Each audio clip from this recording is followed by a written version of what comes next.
মান আহাক্কু বিহুসনি সাহাবাতি, আই নবী কার সাথে সবচেয়ে সুন্দর আচরণ করব? উনি কে?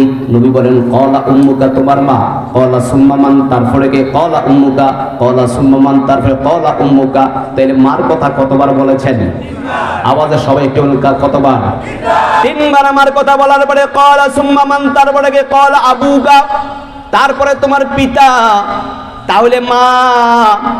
সাহাবায়ে কেরাম জাগিয়া কয় ইয়া রাসূলুল্লাহ, যে প্রখ্যাত সাহাবী যখন ইসলাম গ্রহণ করে নাই, ইসলাম গ্রহণ করার পূর্বে আল্লাহর রাসূলের সোহবত গ্রহণ করে নাই, যখন মার আঘাত পেয়ে অন্য ধর্ম থেকে এসে ইসলাম গ্রহণ করে নবীর সোহবত যখন গ্রহণ করেছেন, সার্বক্ষণ আমার নবীকে প্রশ্ন করতেন, নবী এটা বলেছে কখনো মার সাথে বেয়াদবি করা যাবে না, মার সাথে অন্যায় করা যাবে না, মার সাথে কোনো কিছু করা যাবে না। মা যদি দোয়া করা হয় সন্তানের জন্য দোয়া করে, দোয়া কবুল হয়ে যাবে। অনেক সন্তান মারে কষ্ট দেয়, মারে ব্যথা দেয়, বেশি বলে মারে, লাঠি তো অনেক বড় উপরে ছড়ে গেছে। যদি মা বলে বাবা পানির গ্লাসটা নিয়ে একটু, মা যদি বলে বাবা পানের বাটাটা একটু দাও, মা বুড়ো হয়ে গিয়েছি পারতেছি না, আমাকে বাটাটা দাও, এই বুড়ি তুমি নিয়ে খেতে পারো না, একটু মনে যদি কষ্ট দাও আমল নষ্ট হয়ে যাবে। মা যদি বলে বাবা একটু পানির ব্যবস্থা করে দাও, মা তো উঠতে পারতেছি না, যে সম্ভবপর হবে না, এ বাবা কিছুই তো চাই না, বাজারে ছোট ছোট পান পাওয়া যায়, যদি সম্ভব হয় আসার পথে তুমি তো তোর মেয়ের জন্য সদানস বা তোর মেয়ের জন্য, সন্তানের জন্য, পরিবারের জন্য কাপড় চোপড় ক্রয় করো, আসার পথে 5 টাকা 10 টাকার পান নিয়ে বাড়িতে আইসো, আমার মা একটু পানের স্বাদ পায়। বুড়ি কেবল আমাকে দেখলে বলে, অনেক সন্তান মারে কয় বুড়ি, এই গ্রামে আসেনি? এই কথা বলেন, আছে আছে আছে।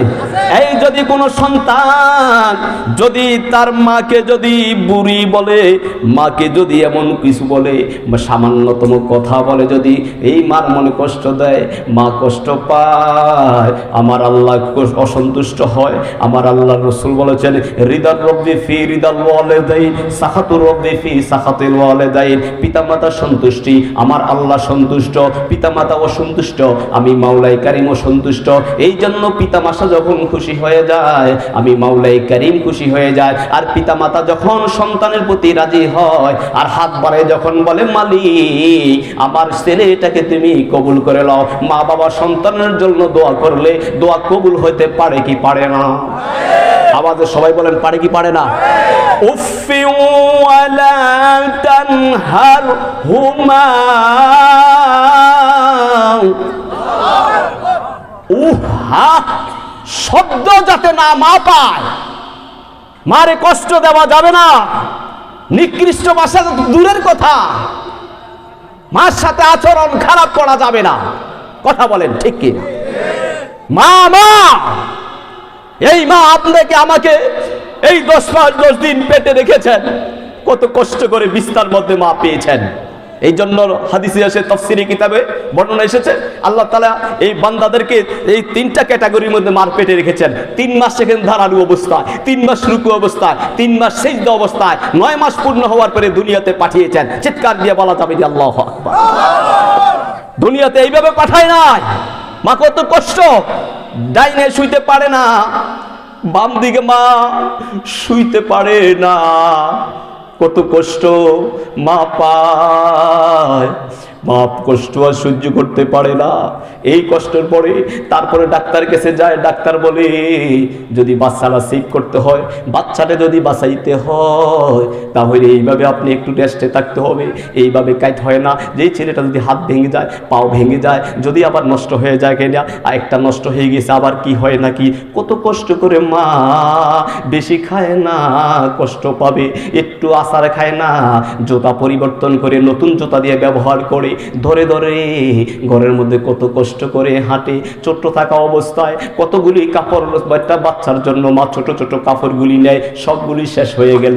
মা কষ্ট পাওয়ার পরে এরপরে আর থাকতেছে না, নিজের আঁচলটা নিচে গালটাকে আলাদা করে এই বাচ্চাটাকে কত কষ্ট করে মা রাখে। মা এই মাঘ মাসের শীতের মধ্যে কনকনে শীতে মা কষ্ট পায়, এই সন্তানের গায়ে লাগতে দেয় না ঠান্ডা, তাইলে বাচ্চা নিউমোনিয়া আসে, এই বাচ্চা মারা মারা যাবে। এই মা কত কষ্ট করে সন্তানের জন্য করার পর এরপরে সন্তান মার দিকে আঘাত করে মাকে তারপরে ধমক দেয়। মাকে মা বলে না, শাশুড়িকে মা বলে, শাশুড়ি শ্বশুরকে আব্বা বলে, কিন্তু নিজের মা রে অনেকে আছে মা বলে না। কথা বলেন ঠিক কি না? আপনারা কি রাগ করতেছেন?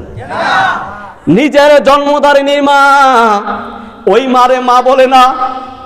মাকে মা বলতে লজ্জা পায়, মাকে মা বলতে কষ্ট পায়, মাকে বলে না।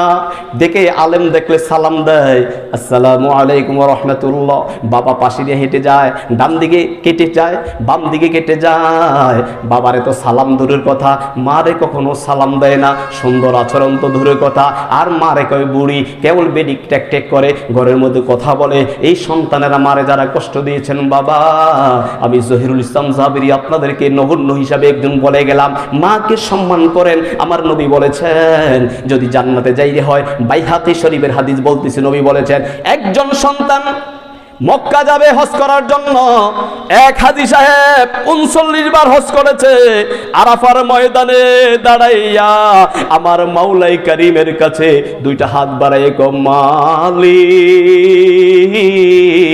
ও দয়াল আল্লাহ, আমার ভাগ্য কত ভালো, আমি 39 বার হজ করেছি। কিন্তু কিছুক্ষণ পরে তিনি আবার দ্বিতীয়বার আবার তিনি চলে গেলেন। চলে যাওয়ার পরে 40 বারের মাথার আমার মাওলারে ডাক দিয়ে কয়, আল্লাহ আমার ভাগ্য ভালো, আমি 40 বার হজ করেছি, টাকার অভাব নাই, আমার পয়সার অভাব নাই, ও মালিক আমার হজটা তো কবুল হয়েছে কিনা। এইভাবে তিনি বারবার বলে, এইভাবে তিনি কান্না করেন। আর তিনি সর্বোপরি বলেন, আমি আজকে মক্কার থেকে মদিনার থেকে আমি তো বাংলার জমিনে চলে যাব না, আমি তোমার কাছে ফরিয়াদ জানাই আমার হজ কবুল হয়েছে কিনা।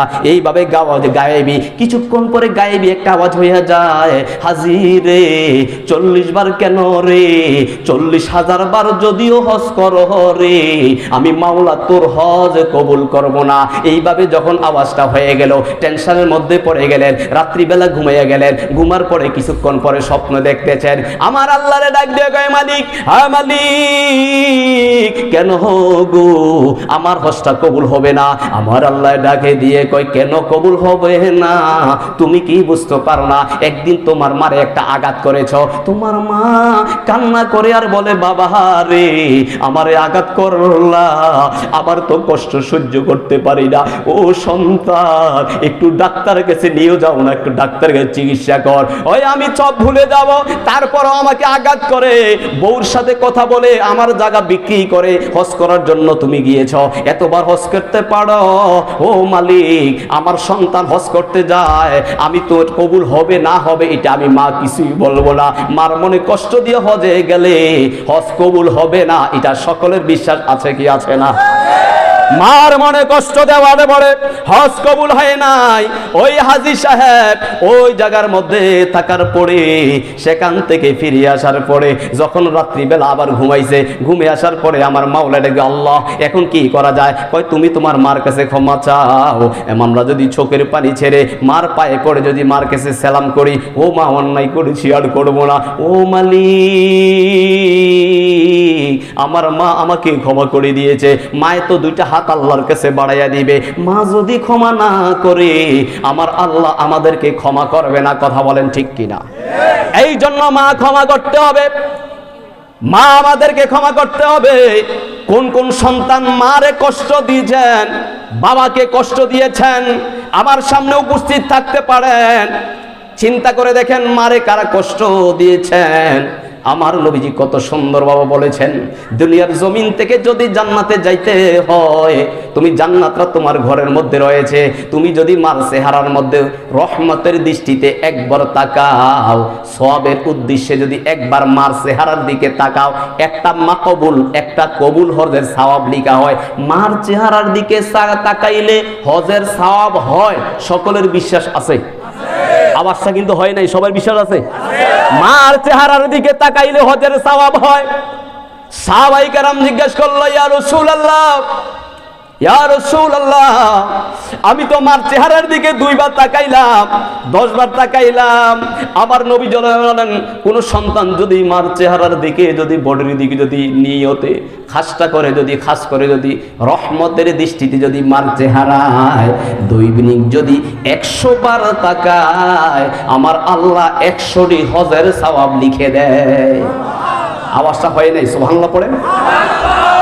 100 বার তাকাইলে 100টি হজের সওয়াব হয়।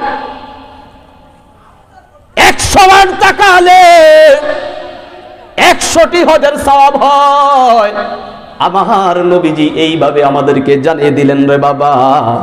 এই জন্য আমি আপনাদেরকে লক্ষ্য করে বলবো, আজকের থেকে মার সাথে আচরণ খারাপ করব না, মার সাথে আমরা সুন্দর ভাষায় কথা বলবো, মাকে আমরা আজকের থেকে সালাম দিব, মার সাথে ভদ্রতা দেখাইব।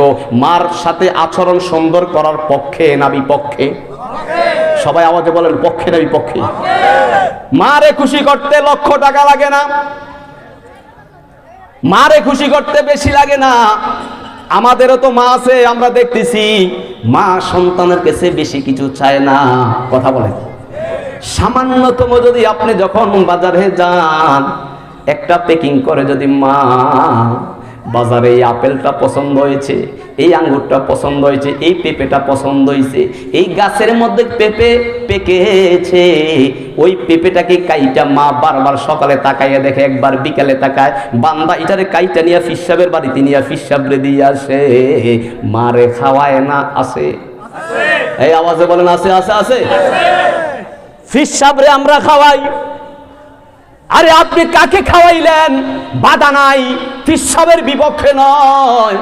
ফিসাবের বিপক্ষে আমি জহিরুল ইসলাম জাবিরি বলি না বাবা। আপনি আপনার মাকে সন্তুষ্ট করেন।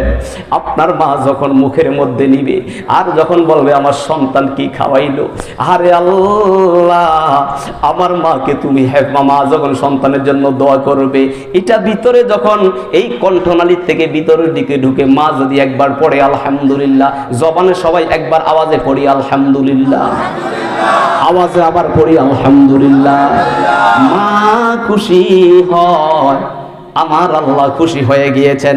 আমার নবী বলেছেন, জান্নাতে যাওয়ার জন্য 3টা আমল দুনিয়াতে রেখে যাও। এই 3টা আমল আমার নবী শিখিয়ে দিয়েছেন। একটু মনোযোগ দিয়ে শুনেন। আমার নবী বলেছেন, আফসুস সালাম, মানুষকে সালাম প্রচলন করো। এই সালামটা অনেকে জানে না, বুখারীর বর্ণনা বলতেছি। আমার নবী বলেছেন, আফসুস সালাম, মানুষকে সালাম দাও, সালাম দাও। সালাম দিলে 10 নেকি, জবাব দিলে 90 নেকি। সুবহানাল্লাহ পড়েন। মানুষকে সালাম দাও, এটা সকলে জানি, ছোট নয় বড় নয়, সকলকে সালাম করব। 2 নম্বর নবী বলেন, তুতইমুত তাআম, ক্ষুধার্ত ব্যক্তিকে খাওয়াও। আমাদের সমাজে জিয়াফত হয়, আমাদের সমাজে অনুষ্ঠান হয়, অনেক বিয়ের অনুষ্ঠান হয়, দেখি টাকা পাওয়ার লোভে আমরা কি করি, শিল্পপতিদেরকে কার্ড দিয়া দাওয়াত দেই। যদি অমুককে দাওয়াত করতে পারি, 5,000, 10,000, 50,000, 2,000, 3,000, আর যদি এতিম গরিব অসহায় তাকে দাওয়াত দেই, সে আসার পরে 500 টাকা দিয়েও তার খাওয়ার ওষুধ নাই, তাকে দিয়া লাভ হবে না। কিন্তু সমাজটা প্রচলিত, আমার নবীটা বলে নাই তুতইমুত তাআম, যেই মানুষ খাইতে পারে না, কিনতে পারে না, 3 বেলা খাবার যার জুটে না, ওই সমস্ত লোকদেরকে এলাকার মধ্যে দাওয়াত দেয় কম। কথা বলেন, এই ঠিক আছে ঠিক আছে, এই সমস্ত লোকের দাওয়াত দিয়ে খাওয়ায় না। আরে গরিবের আত্মা শান্তি করো। আমার নবী বলেছে, ধনী ব্যক্তির 500 বছর পূর্বে ওই